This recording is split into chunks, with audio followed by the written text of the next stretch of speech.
जांच एजेंसियों के बाद अब सुप्रीम कोर्ट ने लगाई आम आदमी पार्टी को फटकार। पॉल्यूशन के बढ़ते पैमाने पर सुप्रीम कोर्ट ने आम आदमी पार्टी को सुनाई खरी खोटी।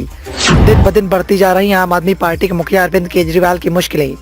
एक तरफ 5 राज्यों के विधानसभा चुनाव का बिगुल बज चुका है, लगातार सभी राजनीतिक पार्टियां उसी चुनाव में व्यस्त हैं, तो दूसरी तरफ आम आदमी पार्टी की मुश्किलें दिन ब दिन बढ़ती जा रही हैं। कभी जांच एजेंसियों का इस्तेमाल आम आदमी पार्टी के नेताओं के खिलाफ किया जाता है, तो कभी सुप्रीम कोर्ट की फटकार आम आदमी पार्टी के मुखिया अरविंद केजरीवाल को सुननी पड़ रही है। बीते दिनों ईडी के द्वारा आम आदमी पार्टी के दिग्गज नेताओं पर छापेमारी की गई। इसके बाद संजय सिंह की गिरफ्तारी भी की गई। अभी भी संजय सिंह ईडी की गिरफ्त में हैं, जिसके चलते आम आदमी पार्टी को तगड़ा झटका लगा। उस झटके से आम आदमी पार्टी बाहर भी नहीं आई कि अरविंद केजरीवाल पर भी शिकंजा कसने की रणनीति पूरी तरह से मोदी सरकार ने बना ली। ईडी के द्वारा आम आदमी पार्टी के मुखिया अरविंद केजरीवाल को सम्मन भेजा गया।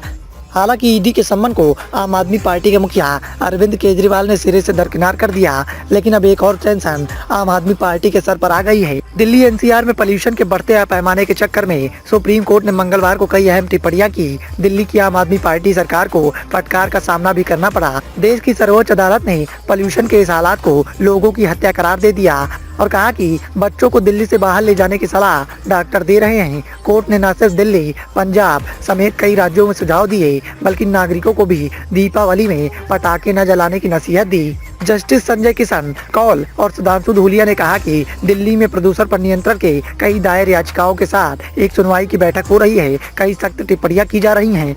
बेंच ने पराली को लेकर राज्य सरकारों से कहा है कि हम चाहते हैं कि इस पर तुरंत रोक लगे, बलपूर्वक करना पड़े या प्रोत्साहन देकर, लेकिन इसे आपको रोकना ही होगा। इस मुद्दे पर हमें बिल्कुल धैर्य नहीं है। इसका समाधान कल करना है ताकि अगले साल ना हो। इससे पहले 31 अक्टूबर को कोर्ट ने पंजाब, हरियाणा, उत्तर प्रदेश और राजस्थान को ये बताने के लिए कहा था कि उन्हें प्रदूषण नियंत्रण के लिए क्या क्या कदम उठाए हैं। सुनवाई के दौरान कोर्ट ने दिल्ली और पंजाब की आम आदमी पार्टी की सरकार को जमकर फटकार लगाई और राजनीति नहीं करने की नसीहत दी। सर्वोच्च अदालत ने दिल्ली सरकार से पूछा कि पंजाब और दिल्ली में आम आदमी पार्टी की सरकार है, तो अब क्यों लगातार परालियां जल रही हैं। कोर्ट ने कहा कि आम आदमी पार्टी दूसरों पर ठीकरा नहीं फोड़ सकती, वो युवाओं की पूरी तरह से हत्या कर रही है। दिल्ली में देखिए क्या हालात हैं, कितने बच्चे नेबुलाइजर पर हैं। उन्हें दिल्ली से बाहर ले जाने की सलाह डॉक्टरों के द्वारा दी जा चुकी है, लेकिन फिर भी दिल्ली के मुखिया अरविंद केजरीवाल खामोश हैं।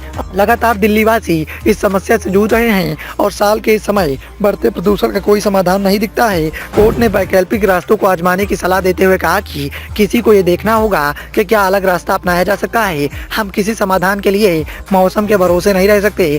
केंद्र सरकार की ओर पेश हुए सॉलिसिटर जनरल तुषार मेहता ने कहा कि पिछले साल दिल्ली के मुख्यमंत्री अरविंद केजरीवाल ने पराली पर बायोमेडिकल डिस्पोजल छिड़काव कराने की बात कही थी। मेहता ने कहा कि अब पंजाब में इसकी शुरुआत करनी चाहिए। यह दिल्ली के मुख्यमंत्री की ही सलाह है। फिलहाल जिस तरीके से दिन ब दिन आम आदमी पार्टी की मुश्किलें बढ़ती जा रही हैं और जिस तरह की फटकार का सामना दिन ब दिन आम आदमी पार्टी को करना पड़ रहा है, उससे एक बात तो तय है कि दिल्ली के मुखिया अरविंद केजरीवाल की चिंताएं लगातार बढ़ी हुई हैं और आम आदमी पार्टी के नेताओं को अब ये समझ में नहीं आ रहा है कि वो केंद्रीय जाँच एजेंसियों के जंजाल से बचें या फिर सुप्रीम कोर्ट की फटकार से। खैर कुछ भी हो, लेकिन जिस तरह के माहौल का सामना दिल्ली के मुखिया को करना पड़ रहा है, उससे एक बात तो तय है कि दिल्ली के मुखिया अरविंद केजरीवाल काफी परेशान दिखाई दे रहे हैं। Bureau report, the noise of India.